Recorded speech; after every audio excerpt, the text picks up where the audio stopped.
कौन हो तुम? बार बार तुम्हारी तुम्हारी दृश्य तुम्हारी दृश्य है देह, और तुम्हारी दृश्य देह है जीव के द्वारा। तुम्हारी जीव से दृश्य देह है, जगत है। जीव भी तुम्हारा दृश्य है, माने जग जाना जीव, सो जाना जीव, ये भी तुम्हारा दृश्य है। तो तुम्हारे तो सब दृश्य हैं, तुम अकेले दृष्टा हो। तुम अकेले ही दृष्टा हो, तुम किसी के दृश्य नहीं हो। देह दृश्य है, जगत दृश्य है, जीव का जगना सोना भी दृश्य है। तुमने जाना है, सिर्फ नहीं जानने में आया तो मैं तो नहीं जानने आया, तो क्या जानने में नहीं आया?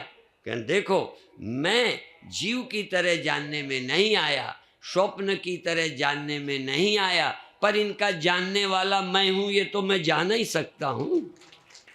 फिर कब मर जाओगे? फिर कब तुम सोओगे? कब जागोगे? कब आओगे देह में? कब जाओगे? जागा कहे सो बावरा, सोया कहे सो मूर्ख। कोई सोता है, पर ये नहीं कहता सोता जगता दिखता नहीं। पैदा होता मरता दिखता है, जगता सोता दिखता है, पर कभी न जगने वाला, कभी न सोने वाला मूर्खों को नहीं दिखता, कोई गुरुमुख को दिखता है।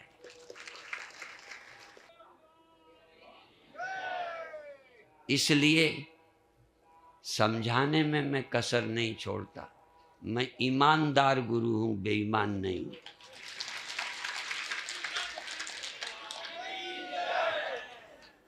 मैं लुटेरा गुरु नहीं हूं। लुटाता तो हूं, लूटता नहीं हूं। पर जो नाशी को छोड़ेगा नहीं, तुम भी लुटाओ। जो नहीं रहने वाला है, नहीं रहेगा तो लुटा ही दो, कहो मेरा नहीं है। जो तुम्हारा हो नहीं सकता, उसे तुम अपना कहना छोड़ दो, या व्यवहार में कह दो, पर उतनी ही ईमानदारी से कहो जितना ईमानदारी से मैं उदाहरण देता हूं। तुम्हारे घर पर रहकर तुम्हारे कमरे को मैं अपना कह के तुमसे ही कहता हूं, मेरे कमरे से तुम कभी नहीं चिढ़ते, और तुम्हें मालूम है कि व्यवहार में तो ये कहना ही पड़ेगा, फिर भी मेरा नहीं है। तो व्यवहार में तुम कहना कि मैं वहां से आया हूं, पर यह भी याद रखना तुम आए नहीं हो। व्यवहार में कहो जगता हूं, सोता हूं, पर परमार्थ में समझो कि मैं नहीं जगता सोता। राम भगवान जगते हैं, सोते हैं, पर राम जगते सोते नहीं। तो पहले भक्ति के नाते मानो कि भगवान तो कभी सोते जगते नहीं हैं, जगते सोते दिखते हैं, आते जाते दिखते हैं, रोते हंसते दिखते हैं। ये स्वीकारो, और धीरे धीरे फिर ये स्वीकारो कि पहले वो नहीं जगते सोते, श्रद्धा से मानो। फिर अनुभव करो कि यार मेरी तरह तो ये भी जगते सोते हैं, मेरी तरह तो बच्चे से जवान ये हो गए हैं। भगवान राम जब जन्मे थे उतने ही बने रहे ना, कि थोड़ा बड़े थे? बोलो, बड़े थे ना? हाँ, फिर बड़े हुए थे तब शादी हुई थी, कि जब 1 बरस के थे तभी हो गई थी। हाँ, और उनको सीता को देख के शादी का मन भी हुआ था। सब कुछ हुआ, पर राम इससे अछूते हैं। पर 100% राम अछूते हैं, राम ब्रह्म है, ये आर्य समाजी नहीं मान पाए। कई बार भगत भी नहीं मान पाते। हम मान पाते हैं कि राम ब्रह्म हैं। क्यों? क्योंकि हमें पता चल गया, जब हम उनकी तुलना में, मेरा देह वैसा नहीं, उनकी तुलना में मेरा अंतःकरण उतना ऊंचा नहीं, तब मैंने समझ लिया कि जगना सोना अंतःकरण का है, जन्मना मरना देह का है, मैं जन्मता मरता नहीं। तो जब मैंने समझा तो राम जन्मते मरते हैं। इसलिए मैं कहता हूं, अवतारों की महिमा हम जानते हैं। अवतारों के, उनके ब्रह्म होने में मुझे 1% भी 1% भी डाउट नहीं है। क्यों नहीं है? क्योंकि मुझे अपने ब्रह्म होने में कोई डाउट नहीं, तो उनमें कैसे हो जाए। अब कोई कहेगा हमारे गुरु मुक्त हैं कि नहीं, क्या हुआ होगा? ये होगा क्या? जिन्हें पहले ही पता मेरा कुछ होता ही नहीं, हो सकता ही नहीं, जो होता है सब बाहर बाहर, मेरे मैं में कुछ होता ही नहीं। मेरे मैं के रहते सब होता है, बल्कि मेरे रहते मैं भी हो जाती है, मैं भी खो जाती है, मैं जग जाती है, मैं सो जाती है। मेरे रहते मैं जगता सोता नहीं। इस मैं को पहचान कर हमें अपने भगवान कृष्ण के भगवान होने में कोई डाउट नहीं है, भगवान राम के राम होने में कोई। और ऐसा लगता है जैसे कभी कभी कोई कहते हैं कि जब स्वामी जी बोलते हैं लगता है स्वामी जी नहीं ब्रह्म बोलता है। बात समझ में आए? क्योंकि स्वामी जी बोलेंगे तो कभी लगेगा मैं बूढ़ा हूँ, कमज़ोर हूँ, कभी बोलेंगे तो अभी मेरे में गुस्सा आ जाता है। वो भी बोलता हूँ ना, मुझे भी गुस्सा आ जाता है, मुझे भी कई चीज़ें नहीं पसंद। तब क्या मान के बोला? मन मान के बोला।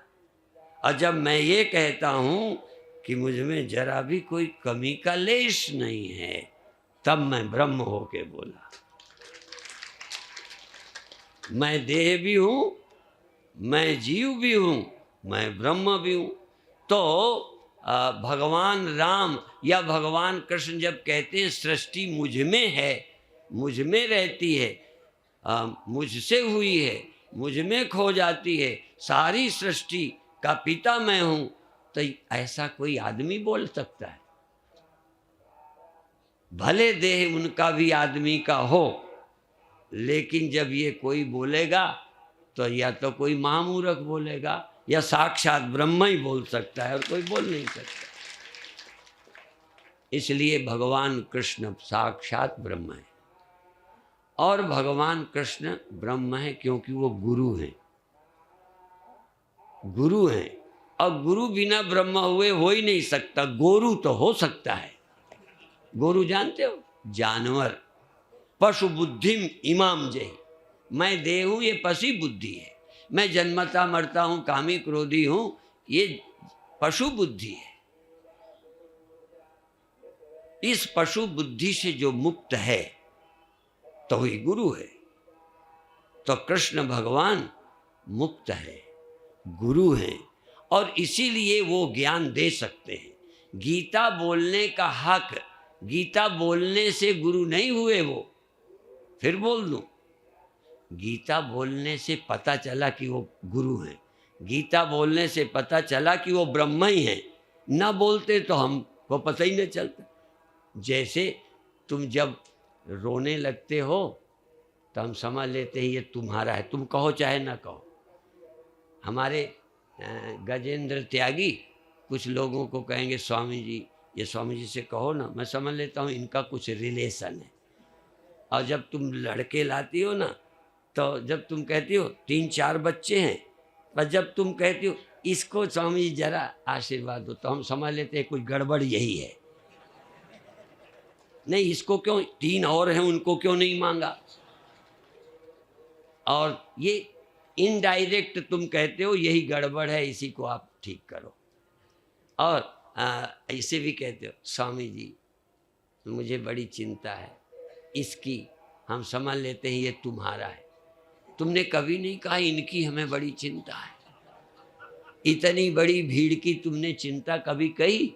बस इसी से समझ लेते हैं कि कोई जीव बोल रहा है, कोई स्त्री बोल रही है, कोई मैं मेरे में फंसा अज्ञानी बोल रहा है कि इनकी चिंता तो है नहीं। स्वामी जी इसका, अच्छा स्वामी जी मेरा ख्याल रखना। क्यों? इसमें तुम्हारा मैंपन है, इसलिए कहोगे इसका महाराज जी ख्याल, सिर पे हाथ रख दो। अच्छा, अभी अभी एक संत ब्रह्मलीन स्वामी अखंडानंद जी के शिष्य आए थे, तो कहते थे कि हमारी नज़र में अमृत है, जिसको देखते हैं छू लेते हैं वो अमृत हो जाता है। तो मैंने दूसरी बात कही, हमने कहा हमारी नज़र में तो शनिचर है, जिसे हम देख लेते हैं वो बचता ही नहीं है। जिस पर नजर हमारी पड़ी समझो गया, जिस पर नजर किसी की पड़ती नहीं नजर लगेगी कैसे। किसी की नजर आत्मा में नहीं पड़ती, आत्मा की ही नजर सब में पड़ती है। आत्मा किसी का दृश्य नहीं है, सर्वदृष्टा ही दृष्टा है। इस आत्मा को पहचानो। मैं तो कसर नहीं छोड़ता, अब तुम्हारा ही दुर्भाग्य हो तो मैं क्या करूँगा।